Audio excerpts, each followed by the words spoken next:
Hello and welcome to our presentation. Behavioral husbandry is a team sport. Impacts of collaboration, creativity, animal welfare, and beyond.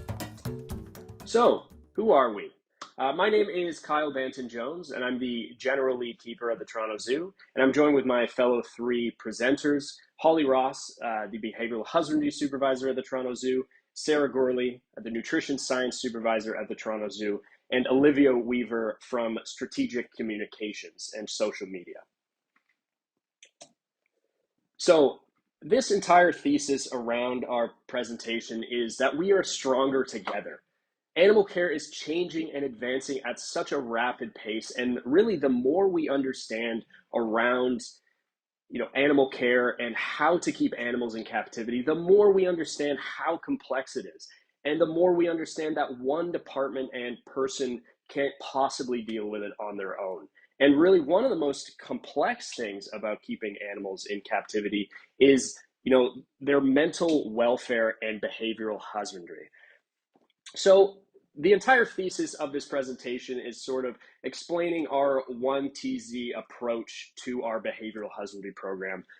And at the Toronto Zoo, we have this mantra, 1TZ, that really means that we are all, even though we're all in different departments and spread out throughout the zoo in different roles, we are all coming together as zoo employees under common goals and common ideas. And that's really centered around our animals and our guests and our staff. So we're going to sort of explain how this comes into effect with our behavioral husbandry program. So behavioral husbandry is a team sport, and we sort of named this presentation that because in this presentation we're going to be breaking down into essentially 4 different parts. And although there's a lot of other departments that come into play and are crucial to our behavioral husbandry program, we've really sort of decided to focus on the roles of the departments of zookeeper, nutrition science, behavioral husbandry and welfare, and social media and marketing, and sort of how they can all work together to make the best and most effective behavioral husbandry program for our animals. So we're going to talk about the keeper perspective of the behavioral husbandry program here. So there's a lot of things that we could have focused on with, zookeeper and wildlife care, that sort of role and department. We could have focused on creativity, problem solving, understanding of natural history, empathy toward the animals that you're caring for. But really what we're going to focus on for this presentation, what I think is the most important part of collaborating and working with other departments is, communication and animal behavior. So as a zookeeper, you have to be a communicator. You're the person with the boots on the ground. You're the person that's going to be seeing your animal every single day, day in, day out, rain or shine, snow or sun. This is sort of why it's so important to be a communicator as a zookeeper. And I've sort of made this diagram. These are the sort of things that you're bringing to the table, this decision-making table, when you're invited to a meeting as a zookeeper. You have your baselines around your animal. You're the one that sees them every single day, and you're making these daily observations. You have the past experiences, things like seasonality. You understand that, and you've seen your animals go through the different seasons and how they change, and what's previously worked and what's maybe not been as effective in the past. You also have this behavior interpretation. You understand what the animal is doing and what the behaviors they're displaying actually mean on a daily basis, and sort of understand what these normal behaviors look like and what not so normal behaviors might look like for your animals. And you have those daily routines. You understand what you're going to be able to fit in your day, what you're going to be able to do, what your team can do. So these are all things that you're bringing to the table as a zookeeper. So that's why it's so crucial to be able to communicate so many things to these departments. And this is just a chart of just a few things that you really should be communicating to these individual departments within our presentation that we're doing today. With nutrition, you have to be able to communicate diet preferences. And not just whether or not your animal has refused something or likes a new novel food item, but also what normal appetite levels look like, seasonal changes. Again, with appetite preferences, you have to be able to understand how the animal fluctuates with their nutritional requirements and what their behavior looks like and how that relates to nutrition. Their activity levels, that's also going to be huge for appetite levels and things like that. So with the behavioral husbandry supervisor, you need to be able to communicate the behavior needs of your animal. Understanding what they actually need for their enrichment program, for their training program, their training status, where you are with certain behaviors and how those are going. If you need help, if you really need to be able to communicate sort of stressors and negative behaviors in order for your behavioral husbandry supervisor to best support you and best put together an amazing behavioral husbandry program for your animal. And then with strategic communications, these are the people that are going to be able to broadcast all of the amazing things that you do with your animal to the rest of the world. So you really need to be able to communicate those key education points and the natural history around the animal, especially if they're, sort of using a natural behavior that really needs some interpretation. Communicating those things is so crucial to the success of these social media campaigns and bringing guests through the door and getting them to understand what they're actually looking at. So, on this topic of communication, I thought I'd talk about some communication best practices that we have found when we're having these sort of interdepartmental meetings or even meetings with your own team. So coming with fully formed ideas with evidence around them and a tentative plan if you're sort of, wanting to change something or mix something up a little bit. You really don't want to avoid dismissing a plan without a solution because this really halts progress and you really want to be able to counter with a little bit of a solution and tweak plans as opposed to just outwardly dismissing them.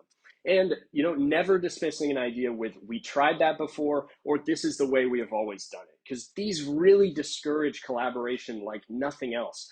They really sort of put a damper on the whole meeting and really change the environment. So staying open-minded to new ideas and new observations. You're the expert in the animal, but these people that you're also talking to in other departments are the expert in their area. And a lot of the time, all it takes to really make a breakthrough, especially with behavioral husbandry, is that fresh perspective and, recognizing that there's always a margin of error with these things because it's impossible to 100% of the time accurately interpret what your animal is trying to tell you, what these behaviors mean. So understanding that you could be wrong about something and the way somebody else interprets something could be a little bit more accurate. And ultimately, this will be more beneficial to your animal if you're keeping, sort of an open mind and understanding that there is that margin of error with a lot of the stuff that we're talking about here. So knowing your behaviors. So this is something that's super crucial when you're communicating to other departments because you need to be able to interpret the behaviors that your animal's displaying. Because again, you're the one that's seeing this animal day in, day out, and you really have to understand what these natural behaviors mean and what the behaviors that your animal is displaying mean. We often really focus in on natural behaviors to inform enrichment decisions, but these are super crucial to almost every other decision that you can make around the animal. So you really need to understand and really understand what these behaviors mean and be able to interpret them with evidence from past experience and all those things that again you're bringing to the table. Just some examples, knowing what stress looks like, aggression looks like, contentment looks like, and what pain looks like. These are just a few of hundreds of different things that you need to understand about your animal and be able to accurately communicate to other departments. So now we'll sort of focus on this tool of a behavior baseline. And this is really a tool that allows a zookeeper to really articulate ideas, be proactive instead of reactive when it comes to animal welfare and behavioral husbandry, and find hidden problems. So what is a behavior baseline? It's really, it's something that really needs to be as complicated as it needs to be, depending on the situation. And really what it is creating that sort of baseline of what your animal is doing throughout the day. Because as zookeepers, we're good at understanding what the animal is doing, when we're looking at it or when we are servicing the exhibit or interacting with the animal, training them. But again, this animal is living this 24-hour life, and understanding what that 24 hours looks like for that animal and what normal looks like for that animal throughout that 24 hours can be huge for understanding what they actually need behaviorally and what's sort of missing from their life, and finding those hidden problems. If every time you're looking at your animal and understanding what they're doing and they look great, but then you have a camera set up overnight and you find out they're pacing all night, this can completely change your sort of goals and objective for your behavioral husbandry program. So getting a general idea and writing it down on paper, so that's something that you can bring to meetings, and something that you can really have in your back pocket to be able to communicate ideas and understand what normal looks like for your animal is going to be absolutely crucial. And here's an example, a short video here of an example at the Toronto Zoo. We have two older grizzly bears that they've lived together for 20 years, but we don't really see them interact a whole lot. And we set up a trail camera, which was one of the first bits of surveillance that had been done on these animals their entire lives here. And we have never seen them really interacting and playing together. But we found, with this trail cam, this footage right here, which is them interacting and playing together, which is, we're talking a little bit about hidden problems. This is a hidden gem right here, because this completely, this adds to our behavioral husbandry program, because now we can sort of count on them to be enriching each other a little bit as well, and not just us.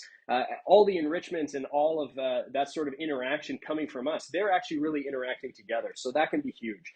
So getting an idea of what your animals are doing for that 24-hour period is absolutely crucial, and one of the best tools that I've found for helping a zookeeper to interpret their behaviors and understand really what their animal needs.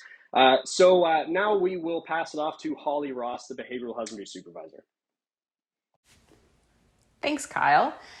So now we're going to go into some of the key aspects of our behavioral husbandry program. As Kyle mentioned, my name is Holly, and I'm the supervisor of our behavioral husbandry program here at the Toronto Zoo. Kyle talked a lot about communication in his presentation, which is extremely important. And so in order to have very clear communication and clear expectations set, this program has some very key sort of structural pieces that help guide us in our goals. So the first one of those is our mission statement, that is providing excellence in behavioral husbandry through species appropriate training and enrichment to ensure the highest level of animal care and welfare. So that helps guide us in everything that we do. The next is obviously our philosophy. So we want to make sure that enrichment and training is integrated into each species' daily care and management. We recognize it obviously as a key component in our animals' overall welfare. And Kyle mentioned our internal branding of One TZ or One Toronto Zoo. So that is kind of guided and based on our 4 cares. So we care about our animals. So we want to provide the best comprehensive physical and psychological care for them. Our team, so we want to develop meaningful learning opportunities and provide resources for our team to grow. Our guests, obviously, we want to engage our guests. We want to make sure that they're kind of our soldiers on the ground, spreading our mission and making sure that they are helping their natural environment as much as possible. And of course, our community. So we want to involve our community and get them involved and make sure that they're behind us as well. And of course, behavioral husbandry is used as a meaningful tool to find solutions for any behavioral issues that we might be having. So we also have our guiding principles. which help, again, focus us. So we will consider all the taxa and incorporate it into each routine. It's not considered an extra. We make sure that this is something that is done daily. Like Kyle explained also, it is a program that needs to work for everyone. So it's going to be based on our biological, our social, and our cognitive, and as well as individual needs within the animals that we care for. So whether it's a big group, we need to make sure that not only the group dynamics are taken care of, but also our animals' specific individual needs. It's going to aim to be proactive as much as possible. So we're going to provide these dynamic habitats in this comprehensive training program that encourages these species appropriate behaviors and provides as much choice as possible to try and prevent any of these negative or unwanted behaviors. And then, of course, we want to aim to enhance our guest experience and education wherever possible.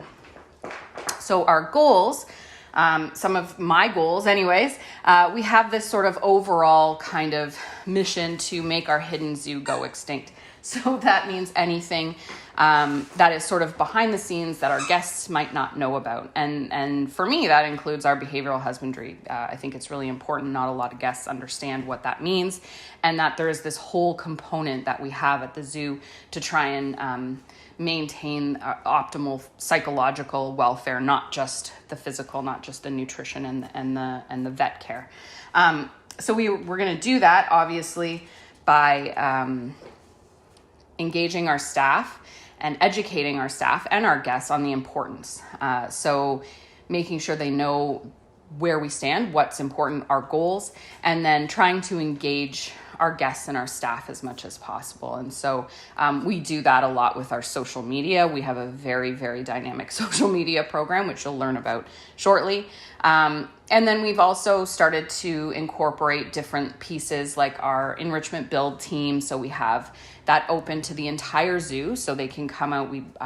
There's only been one so far, but we're planning on many more for this year. And we have these pieces that we're building, and all areas of the zoo can come out and help to put this enrichment together, and then get to see it in action, which is really important. And then, of course, obviously, we want to make sure that we are developing a program that works for all taxa on site. We want to streamline some key aspects. So that is really looking at incorporating our wildlife nutrition and our wildlife health team, which is our vets and our vet techs. So I'll get into that next. So with our wildlife nutrition, obviously they're very important to our behavioral husbandry program. We have some scheduled carnivore feeds that we do with our larger carnivores. When we first started this program, we kind of paired it with a browse feeding with a different animal at the same time, so our guests could choose if they wanted to go see the carnivore feed or the browse feed. We learned very quickly that our guests were ready for the carnivore feed, and so we want to really sort of grow that program and see where that can go. Obviously, we have a very, very comprehensive browse program, but we want to look at incorporating browse across site wherever possible. And we even kind of share some of our browse. So if the giraffes get it and they've stripped the leaves and sometimes some of the bark, we can then pick those sort of used pieces up, and we can give them to some of our carnivores. Like our polar bears absolutely love browse. Hudson, our male polar bear, he walks around with a stick in his mouth like he's a big giant dog. So he loves that, and so it's kind of this, double enrichment. So not only do they get these sticks and browse to play with, but then they also have the scent of the giraffe. So it's a really dynamic experience for them. We also have our Flex Point system, which Sarah will get into further. They also help us immensely with any of our holiday events. So you can see in this picture, we've made these incredible pride pops is what we call them. And it's all natural. So all the coloring in there, it's all used with actual food. There's no dye or anything in the coloring. So it's pretty awesome. Sarah and her team are incredible and help me out with all of my crazy ideas, which is wonderful. And then we've also streamlined some simple things like our spice kits. So we had spices all over site from different places, and I would get requests to go buy certain things. And so we just have 8 different spices, I think it's 8, in our nutrition center that the keepers can just request. And so they're there all the time, which is super helpful. And then we're going to look at our wildlife health team. So obviously our vets play a very big role, and our vet techs play a very big role in this program. Our vets help set our annual priorities, so they can tell us, what procedures are being done, what animals are due for their vaccines, and we can kind of streamline our priorities that way. They're also very involved in our injection training. So we have a whole module that's actually led by one of our former vet techs on best practices for injection training. So it really helps because there's some very specific PPEs for some of our drugs that we use for immobilizations. And it's important that the animals are desensitized to all that kind of PPE beforehand. So some of them we require face shields, different or goggles, gloves, lab coats, whatever that may be. I mean, the animals are pretty used to the face shields by now because we've been using them throughout COVID. But before COVID, some of them had never seen that before. So it's really important that the keepers are aware of what the PPE is going into it, so they can train and set themselves and their animals up for success when they're training those behaviors. And then we've developed a tech assistance calendar, which will basically, we have the techs supply their availability for coming out and helping with various medical behaviors. So whether it's injection or blood or ultrasound, whatever the case may be, and they will come out and help. And it's very clear so that the keepers can request a tech at a certain time, and it's all on a calendar, so everyone is aware of who's supposed to be where and when. And then, so we've got our sort of main people that we think about when you think about your behavioral husbandry program. And then there's all of these other aspects that you might not think about at first. And so this is really where this sort of 1TZ comes in, and we kind of look across site and out of that wildlife care kind of realm into different areas. And so our retail department has been really integral in this program. We started in 2007. We developed these stickers. So you can see on the slide there, we had these 2 big stickers that we sold in our retail store, and a portion of the profits from those stickers went into our enrichment fund. And so we were able to use that money to purchase some things for our animals. And then that kind of grew into the following year. In 2018, we did our first enrichment giving tree. And we actually, you can see in the slide here, we have some little keeper elves. We did a fun social post about, wrapping up gifts for our animals for Christmas. And our Christmas giving tree, our enrichment giving tree, is something that we started in 2018 in the retail store. We had a big tree there, and our guests could come in and pick an ornament, and it corresponded to a specific gift for some of our animals.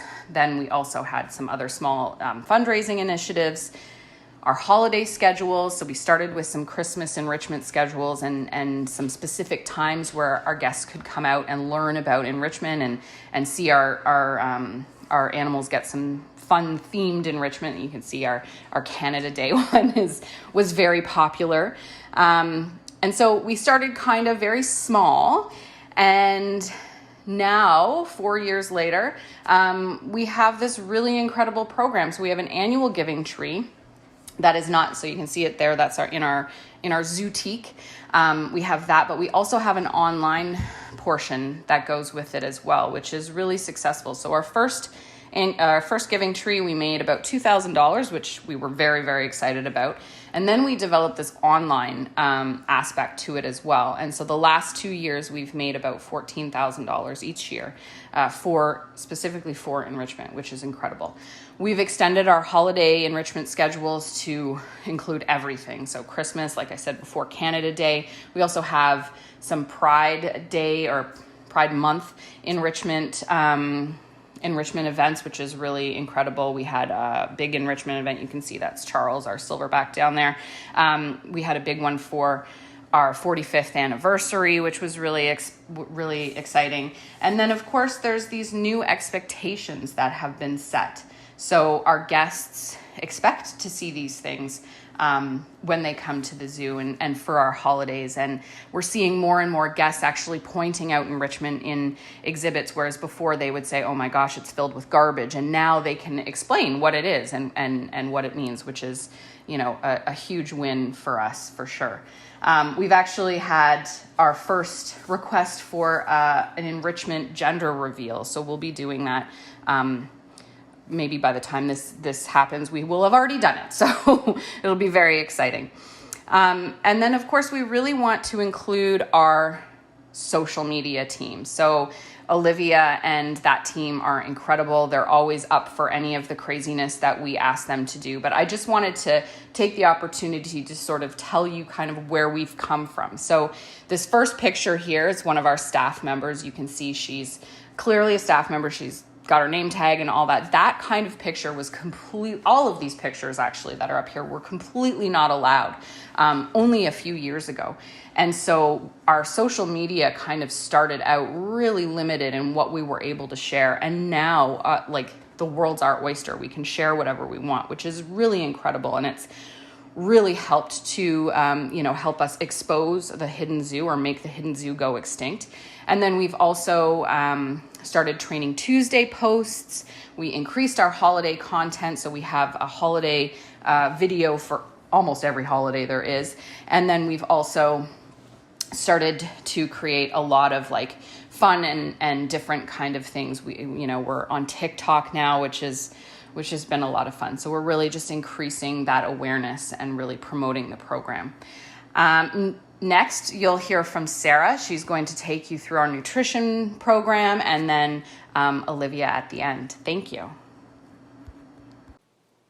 Hi everyone, my name is Sarah Gorley. I'm one of the staff nutritionists here at Toronto Zoo, and today I'll be talking about the nutrition perspective in supporting a behavioral husbandry program. So first up, I'm just going to set the table with our nutrition framework, philosophy, and how we approach nutritional welfare. So nutritional philosophy is really rooted in evidence. So we're looking at when we build our diets and our programs for our animals here, we're looking at natural history, we're looking at comparative species, any scientific studies, which include observations from the wild or species-specific research conducted at zoological institutions. We're also looking at information from other zoos, zoo nutritionists, keepers, curators, etc., to build a solid foundation for our animal diets. An aspect of that is creating diet programs that are species-specific and appropriate.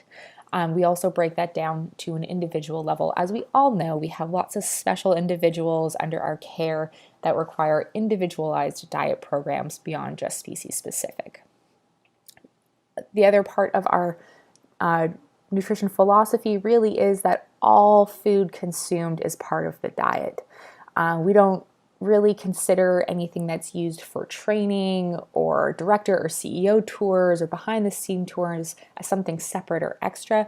That is always considered part of our animals' diets. So when we're evaluating those diet programs, we really need to understand the entirety of the diet and what is needed so that we can best support our animals' welfare. Two other really important parts of our nutrition philosophy is that we work in a really collaborative manner. We need to have all stakeholders at the table, which includes keepers, veterinarians, welfare team, horticulture, anyone that can help us bring in the resources required to make the best decisions for the animals under our care. And we're always looking for feedback, and that is always expected from any diet changes or diet implementations that we do. We need to constantly understand how that diet is impacting our animals, and we look to those primary caregivers to be able to provide that on a daily basis. And I'm going to speak a lot about nutritional welfare, and when I use that term, I really am using it to encompass all that nutritional welfare could touch on. So that would be, absence of disease, nutrient requirements, body weight, body condition, fecal scores, biomarkers, coat health, feather color, etc. We're also looking at diets that encompass promoting natural behaviors and decreasing unnatural behaviors. And we're always looking for various ways to improve variety and decision making within our animal diets. So with that in mind, with our nutrition framework in mind, I'm going to present to you one of our success stories here at the Toronto Zoo as a way to sort of demonstrate these philosophies and principles and our collaborative attitude towards behavioral husbandry. So our winning approach and our winning story here is of our Sumatran orangutans. The keepers came forward with actually a request for just a simple diet increase for our teenage orangutans. That really spurred us to, dig a little bit deeper and engage the team in ways that we could just improve the diet, not just do a calorie increase. So we wanted to evaluate and expand potentially some of the training enrichment items because we knew how critical that was to engaging the Sumatran orangutans daily. And what we also wanted to bring up with our wildlife care team are some of the potential health concerns specific to a Sumatran orangutans. So I'm not sure if you at your own facility have any great apes, but one of the predominant causes of mortality in a zoological institution is cardiovascular disease. And we wanted to make decisions to improve their diet based on any potential health concerns and making the healthiest diet possible. So the next step we took was really just a discovery phase. What was really going on with our teenage orangutans? They need a diet increase. They need to continue to grow. But what exactly are the orangutans eating? And so we already knew that they had over 35 approved enrichment and training items. We really needed to have a better understanding of how those were being fed. So what we did is we asked the keepers to track over 7 days, just 1 week, all of the training enrichment items being offered. We didn't want them to change any of their behaviors. We just wanted to record their diet. All foods consumed. The keepers were amazing, and they did really, really detailed notes and helped us better understand what these teenage orangutans were being offered. We then went away, plugged that into our computer, and calculated what that looked like as a diet evaluation. So how much protein, how much fat, how much calcium, etc. And what we walked away with was that the orangutans were receiving probably close to 45% of their total calories coming from training and enrichment items. These training and enrichment items tend to be higher in sugar, higher in fat, and of course that makes sense when we understand, possibly what the behaviors that the keepers are trying to elicit. However, it did cause some nutrient imbalances. The fat content was twice the recommended amounts. The sugar was quite high, and both of those macronutrients we know can potentially lead to cardiovascular issues in our great apes. So we did bring these concerns forward to the team, and we said, we understand how important the training enrichment is. We want to potentially help put some posts up for you guys to work within. We don't want to take anything away. We just want to support and make sure that we have the animal's health at mind while we consider training and enrichment. And so that really led us to this innovation phase. How are we going to balance our nutrients and provide all of the variety, but also keep calories and certain nutrients in check? So we did a little bit of research, and we found out that other institutions were using something very similar to a point-based system, sort of like Weight Watchers, where you can have points for specific foods and animals would be allowed to have so many points per day. So that led us to design a point-based system for our orangutans where we did not take any of the training and enrichment items away, but we did assign points to each of them based on calories and potentially if they were high in sugar or fat. We laid that all out into a one-page summary for the keepers, and we organized that in the way that they needed best, which was by food type. So they wanted the foods organized by, can they smear them? Can they scatter them? Were these high reinforcing items? And then we had each individual orangutan a certain amount of points per day that could either be used that day or stacked up and used for large training and enrichment events.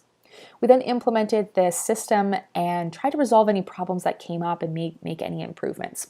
Throughout the engagement, discovery, innovation, and implementation phase, we were doing constant communication with wildlife care. We had discussions, we remained open-minded, really collaborative, and the goal was to empower the staff to make great decisions for their animals' health as well as for their training and enrichment. We provided lots of resources, infographics, and we held several meetings to make sure that we could get this to be a success. So the calorie counter development is really very simple. I really strongly think that all institutions will be able can implement this. You just need to start taking a few steps to understanding what calories are available for your animals. So looking at the entire diet, how many calories does this animal need? And then looking at any of your training and enrichment items and assigning them the calories per serving. This can just get you started on trying to understand where the predominant amount of calories coming from in your animal's diet and which items might be best for training and enrichment. You're next going to need to figure out sort of what proportion of items your institution or your teams need for training and enrichment, and what behaviors are needed and how many calories and which foods are needed to make sure we can encourage that. And of course, we're always going to go back to our individual animal, looking at their overall diet, age, body weight, health, and activity to assign different levels of calories for different individuals and different amounts of points. And of course, record keeping and communication and collaboration with the keeper team is absolutely essential so that we can make modifications to a plan that actually works for our teams. We've used this calorie point system, we call it flex points at TZ, for diabetic lemurs, for training macaws, for bringing in new items for our tortoise. It really can be used across species and taxa. But really importantly, and that part of that feedback loop and that we always want to stress is looking at and monitoring feedback of the animals. And again, that requires a lot of collaboration with our wildlife care team. So we're looking at behavior, weight and body condition, feces, and biomarkers. Changes in appetite, changes in their body weight, or their feces can really indicate that the diet change or introduction of new training and enrichment items may need to be adjusted. And if possible, we always do lean on any potential biomarkers, but that can be limited in certain circumstances. One of the greatest things that we did at Toronto Zoo was just to try to define what training and enrichment feeds meant to our different teams. I would strongly suggest that you try to define within your own institution, what does a basal diet mean, what is a training food, and what is an enrichment food. These can differ between your departments and even between teams. We had a great brainstorming session where we realized that we were mostly in line with a lot of our definitions, but some of them were a little bit different.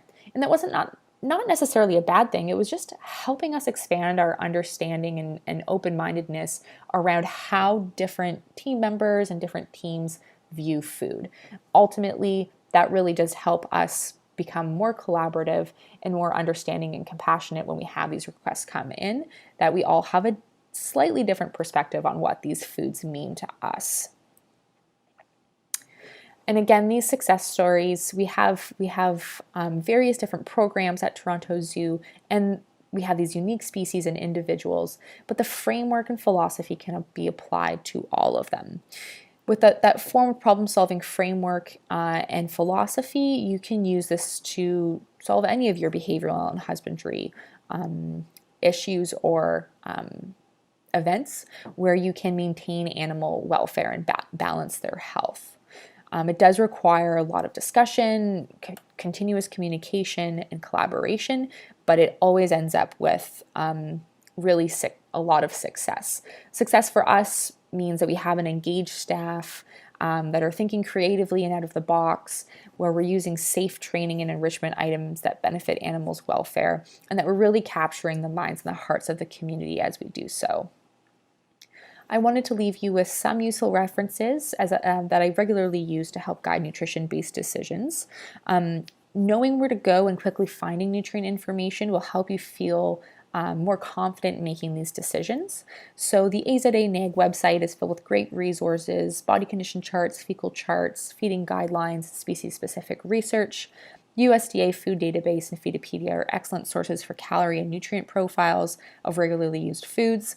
And of course, the AZA manuals have example diets, calorie guideline calculations, and nutrient recommendations. And the NRC textbooks are amazing resources for in-depth nutrient information. But also the backs of these textbooks are excellent nutrient data, have excellent nutrient data information. And some of these are available for free on the internet if you search. Wish you all the best with all of your training and enrichment activities, and hope that you can use a nutrition lens to improve decisions, collaboration, and welfare for the species under your care. Thanks, Sarah. To conclude this presentation, I want to dive a little bit deeper about how we share the great work Kyle, Holly, and Sarah do with our 5,000 animals on a daily basis, and how we share that with the world on social media. My name is Olivia Weaver, and I work in the Strategic Communications team at the Toronto Zoo. And I want to start off by reiterating, as Holly mentioned earlier in the presentation, that the way we share information with our guests online, including the Behavioral Husbandry program, wasn't always this way. And because we were more hesitant to share these more behind-the-scenes moments and procedures with the world, we felt there was a really big missing opportunity here to show our guests what we really do at the zoo and why it's so important. But first, it was a matter of justifying the why. Why did we want to switch gears and start showing more of the hidden zoo? Well, we wanted to educate about the work that the zoo does to care for our animals that you see when you visit the zoo, but also the behind the scenes moments that you would never know because you're not a staff member of the Toronto Zoo. We wanted to engage our guests, members, and donors to learn more about this care, to support us by visiting, but also to support us by contributing or donating in the future. And ultimately, we wanted to wow our guests and show them something new. The most positive feedback that I'll share a little bit more in a couple minutes is the, wow, that's so interesting. I had no idea you guys did that. So that's the most rewarding thing out of the whole program from a social lens, is that we wanted to teach them and wow them so that they kept coming back, not only for more content, but also for future visits to the zoo and really lending their support in the organization. One of the first projects that Holly and I collaborated on was the Training Tuesday video series that we started to share online back in 2019. So this is really the start of sharing that behind the scenes behavioral husbandry training content and hashtagging them all with Training Tuesdays, but featuring more or less a different animal every time. And it would be a different procedure every time as well. So it was always something new and exciting for people to see and learn more about. In the photo here, you will see that it is our hippo Perky having a buck tooth that requires trimming from our keepers. So we wanted to share, well, she can't do that herself as a hippo. So how do our trainers support her in trimming that tooth? And what does that look like? So this video was extremely popular, had millions of views. And this was just one of many opportunities that guests had to kind of have that hidden eye into the zoo and how we care for our animals. So it was important to be transparent with our guests, more sharing and less secrecy. If we're doing something every day or every week or every month, why do we want to shy away from sharing that? We want to put that out into the world and let them know about how much we are dedicated and committed to caring for our animals. As we alluded to before, traditionally we only showed photos and videos that were within public viewing spaces. So this was very different from our typical content. And I think this also played a lot into how successful it was with the numbers I'm going to show you in a couple of minutes. On this slide, you will see some of the back and forth engagement with our fans who have asked further questions about some of the Training Tuesday videos that we've shared in the past. We wanted just to share with you to not shy away from being transparent and ready to engage with fans who ask those follow-up questions about what you're sharing. We want the public to view our content and the zoo and walk away confidently understanding what they're seeing and why they're seeing it. So again, just really justifying that why and being ready to ask questions should the public have them. The one on the top right there is just saying, so many questions, so little time. Why does a hippo's teeth need to be trimmed? Will the teeth regrow? What happens in the wild with their teeth? And ends it off with, can you post more of these backstage videos? So that comment in itself got 90 reactions to it, and our response, we answered all of his questions in a pretty detailed manner. You can see it's quite a big paragraph there. And you see the engagement on our response having over 230 reactions. So that's the engagement we want to foster and see when we're posting more of these behind the scenes experiences or content, so that people do think about what they're seeing. They're not just scrolling over it, they're watching it and saying, hey, this looks interesting. Let me watch it to the end, but also if I have a question, I want to feel comfortable asking it and having the cadence of the zoo actually responding to my inquiry. Here's just a few examples of some of the feedback that we did get on some of the Training Tuesday videos. I love Training Tuesdays, very interesting, thank you for sharing. Or that hippo was very trusting, I couldn't even imagine how insanely weird that must have felt. So this is the positive feedback that really has kept us moving forward, and we still do Training Tuesday videos to this day, and we're really, really excited to always share something new with our audience. What was the impact of Training Tuesdays so far? Well, collectively, we've shared just about 20 videos so far since 2019 that have garnered over 50 million impressions and engaged over 1.8 million people. I alluded that the hippo video was really popular, but collectively they have over 45 million video views across YouTube, Twitter, Facebook, etc., with an average 5.8% engagement rate on these posts. We've also started to use Facebook Lives as an opportunity to share these training procedures. So not only are we comfortable sharing these pre-recorded and edited online, we also have done training broadcasts live to the public as well, which is something new for the zoo. Other ways to showcase behavioral husbandry on social media. There's so many other opportunities that you can do, and you don't have to start off at your zoo or your organization by developing a whole behind the scenes training video series. You can definitely start smaller. Another program we did at the Toronto Zoo was carnivore enrichment feeding. So we wanted to make the public aware about why they may be seeing a fluffy white rabbit in a Komodo dragon exhibit, and be comfortable enough to explain it to their children that this is why you're seeing what you're seeing. We wanted to educate them about why these feeds are very important for our animals at the zoo. And we also created a schedule that was accessible online so that guests were encouraged to experience these natural behaviors in person should they have wished to. Another simple way, even if your team isn't comfortable doing carnivore enrichment feedings or isn't at the point yet of sharing behind the scenes training procedures with the public, is animal birthday parties or awareness days. Both are really great opportunities to combine behavioral husbandry and trending and timely events that your audience and visitors will really, really enjoy. These special occasions just reinforce the level of passion, care, and commitment that your team does have for your animals. An example here is Perky's recent birthday. So our Keepers and Nutrition Center collaborated and made this really, really cute cake for her that she could enjoy with her sister Petal. So it doesn't have to be super complicated. It can also be these simple, timely events that really, really will show the care and commitment from your team. One last way that we've really showcased our behavioral husbandry program on social media, which Holly alluded to earlier in the presentation, was our holiday enrichment giving tree. So this was a way to really empower the public to contribute themselves and donate to our animals around the holiday season by selecting from a set list of items for their specific favorite animal. But most importantly, it was brought full circle by sharing them enjoying their holiday gifts on social media. So donors could see if they bought something for Nika the gorilla, they could see her. We would try to really share photos and video content of the animals either opening the gifts or engaging with the gifts, whatever that may be. So we really hope to continue with this program into the future. But I just wanted to reiterate that the collaboration from the whole team can really bring an idea or campaign to life and full circle.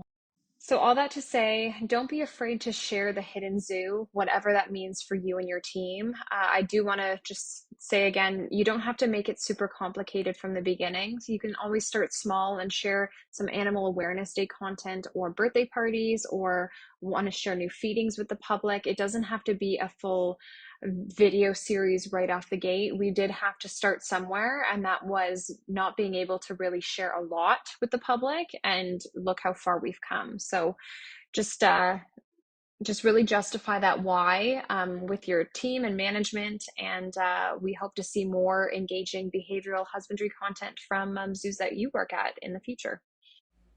Now we're happy to open up a question period for everyone, and here is a slide with all of our contact information should you have any questions after the Q&A period.